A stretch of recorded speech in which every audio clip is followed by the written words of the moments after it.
Hi guys, good morning ಎಲ್ರಿಗೂ. ಇವತ್ತೇನು ಬೆಳಗ್ಗೆ ತಾಯಿ ಮಗಳು ರೆಡಿ ಆಗ್ತಾ ಇದ್ದಾರೆ ಅಂತ ನೋಡ್ತಾ ಇದ್ದೀರಾ. ಇವತ್ತು ನಾವು ಬೆಳಗ್ಗೆನೇ ರೆಡಿ ಆಗಿಬಿಟ್ಟು ಎಲ್ಲಿಗೆ ಹೋಗ್ತಾ ಇದ್ದೀವಿ ಅಂತ ಕೊನೆ ತನಕ ವಿಡಿಯೋ ನೋಡಿ ನಿಮಗೆ ಗೊತ್ತಾಗುತ್ತೆ. ಬೆಳಗ್ಗೆ ರೆಡಿ ಆಗಿಬಿಟ್ಟು ನಾಷ್ಟಕ್ಕೆ ಚಪಾತಿ ಮತ್ತು ಆಲೂ ಬಟರ್ ಸಾಗುನ ಮಾಡಿದ್ದೆ.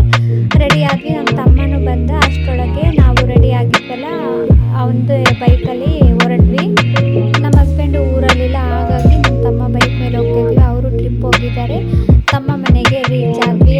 ನಾವು ಪಾಪು ನೋಡೋಕ್ಕೆ ಬಂದಿದ್ವಿ. ನೋಡಿ, ನನ್ನ ಮಕ್ಕಳಂದ್ರೆ ತುಂಬಾ ಇಷ್ಟ ಅವಳಿಗೆ. ಪಾಪು ನೋಡಿದ ತಕ್ಷಣ ಎಕ್ಸೈಟ್ಮೆಂಟು. ಅವ್ರನ್ನಂತೂ ಫುಲ್ಲು ಬೆತ್ತಗೆ ಮಾಡಿಬಿಟ್ರು. ಇದು ನಮ್ಮ ತಂಗಿ, ನಮ್ಮ ಹಸ್ಬೆಂಡ್ ಅವರ ಅಕ್ಕನ ಮಗಳು. ನೋಡಿ, ತಾಯಿ ಪ್ರೀತಿ ಅಂದರೆ ಇದೇನೆ. ನಾವು ಎಷ್ಟೇ ದೊಡ್ಡವರಾಗಲಿ ಮಕ್ಕಳಾಗಲಿ ಅವ್ರಿಗೆ ನಾವು ಮಗು ಥರನೇ ಇರ್ತೀವಿ. ನೋಡಿ, ನಮ್ಮ ಆಂಟಿ ಅವಳಿಗೆ ಸರ ಆಗ್ತಾ ಇದ್ದಾಳೆ. ಅವಳು ಬೇಡ ಅಂತ ಹೇಳಿದ್ಲು. ಇರಲಿ, ಚೆನ್ನಾಗಿ ಕಾಣಿಸುತ್ತೆ ಅಂತೇಳಿ. ಇದಕ್ಕೆ ತಾಯಿ ಪ್ರೀತಿಗೆ ಬೆಲೆ ಕಟ್ಟೋಕ್ಕಾಗಲ್ಲ ಅಂತ ಹೇಳೋದು. ನಾವು ಎಷ್ಟೇ ಬೆಳೆದು ದೊಡ್ಡವರಾದರೂ ಕೂಡ ಅವ್ರಿಗೆ ನಾವು ಚಿಕ್ಕ ಮಕ್ಕಳೇ. ಮನೆಯಲ್ಲಿ ಉಡಿಯೋಕ್ಕಿ ತುಂಬಿದ್ದಾಯಿತು. ಒಂದು 5 ಮನೆಗೆ ಉಡಿಯೋಕ್ಕಿನ ತುಂಬಿಸ್ಬೇಕಿತ್ತು. ನಾವು ಇವತ್ತು ಏಕೆ ಆಗಿ 5 ತಿಂಗಳಾಗಿತ್ತು, ಹಾಗಾಗಿ ಉಡಿ ತುಂಬ್ತಾ ಇದ್ದೀವಿ. ನೆಕ್ಸ್ಟ್ ಇಲ್ಲಿಂದ ಹೊರಟಿದ್ದು ನಮ್ಮ ಅಕ್ಕ ಅವ್ರ ಮನೆಗೆ. ಅವರು ಉಡಿ ತುಂಬಿದ್ರು. ಅದಾದ ನಂತರ 5 ಮನೆನೂ ಆಯಿತು. ಕರ್ಗಲ್ಲಿಗೆ ಹೋಗ್ಬಿಟ್ಟು ಆ ಉಡಕ್ಕಿನ ಸಡಿಲಿಸ್ಕೊಂಡು ಕಾರ್ ಬಂತು. ಅಷ್ಟರೊಳಗೆ ನಾವು ಕಾರಲ್ಲಿ ಕೂತ್ಬಿಟ್ಟು ಹೊರಟಿದ್ದೀವಿ. ನಾವು ಎಲ್ಲಿಗೆ ಹೊರಟಿದ್ದೀವಿ ಅಂತ ಹೇಳಿದ್ರೆ, ಪಾಪುಗೆ 5 ತಿಂಗಳಾಯ್ತಲ್ಲ, ತವ್ರ ಮನೆಯಲ್ಲಿದ್ಲು ನಮ್ಮ ತಂಗಿ. ಇಷ್ಟು ದಿನ ಈಗ ಗಂಡನ ಮನೆಗೆ ಹೋಗ್ತಾ ಇದ್ದಾಳೆ, ಚಿಕ್ಕಜಾನೂರು ಅಂತ ಹೇಳ್ಬಿಟ್ಟು. ನೋಡಿ, ನಾವು ಊರು ರೀಚ್ ಆಗೇ ಬಿಟ್ವಿ. 12 ಗಂಟೆಗೆ ಬಿಟ್ವಿ. ನಾವು ಮನೆಗೆ ಊರು ಸೇರೋದ್ರೊಳಗೆ 1:30 ಆಗಿತ್ತು. ಫಸ್ಟ್ ಹೋಗಿದ್ದೆ ದೇವಸ್ಥಾನಕ್ಕೆ.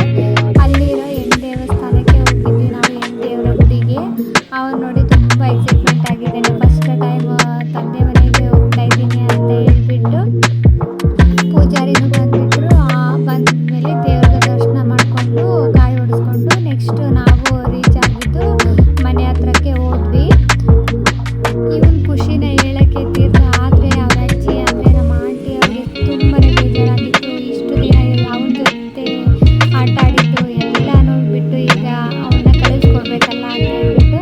ನೋಡಿ, ಅವ್ರ ಮನೆ ಅಲಂಕಾರ ಇಷ್ಟು ಚೆನ್ನಾಗಿ ಮಾಡಿದ್ರು. ಇವತ್ತು ಮನೆಗೆ ರೀಚ್ ಆಗಿತ್ತು. ಈ ಕಡೆ ಎಲ್ಲ ನಮ್ಮ ಕಡೆ ಸೋದರ ಮಾವ ತೊಟ್ಲು ಇಟ್ಕೊಂಡು ಅವರಿಗೆ ಪೂಜೆನ ಮಾಡಿಬಿಟ್ಟು ಆನಂತರ ತೊಟ್ಲನ್ನ ಒಳಗಡೆ ತಗೊಳ್ತಾರೆ. ನಿಮ್ಮ ಕಡೆ ಯಾವ ರೀತಿ ಮಾಡ್ತಾರೆ ಅಂತ ಹೇಳಿ ತಿಳಿಸ್ಕೊಡಿ. ತೊಟ್ಲ ಪೂಜೆ ಮಾಡಿಬಿಟ್ಟು ಅವನಿಗೂ ಒಂದು ಜೊತೆ ಬಟ್ಟೆನ ಕೊಡ್ತಾರೆ ನಮ್ಮ ಕಡೆ. ನಿಮ್ಮ ಕಡೆ ಯಾವ ರೀತಿ ಮಾಡ್ತಾರೆ ಅಂತೇಳಿ ಹೇಳಿ. ಇದು ನಮ್ಮ ಕಡೆ ಸಂಪ್ರದಾಯ. ಒಳಗಡೆ ಹೋದ್ವಿ, ಟೀನ ಕೊಟ್ಬಿಟ್ರು. ಕುಡಿದ್ಬಿಟ್ಟು ಮಧ್ಯಾಹ್ನ ಊಟನ ಮುಗಿಸ್ಕೊಂಡು ನಾವು ವಾಪಸ್ಸು ಬಸ್ಸಿಗೆ ಹೊರಟ್ವಿ.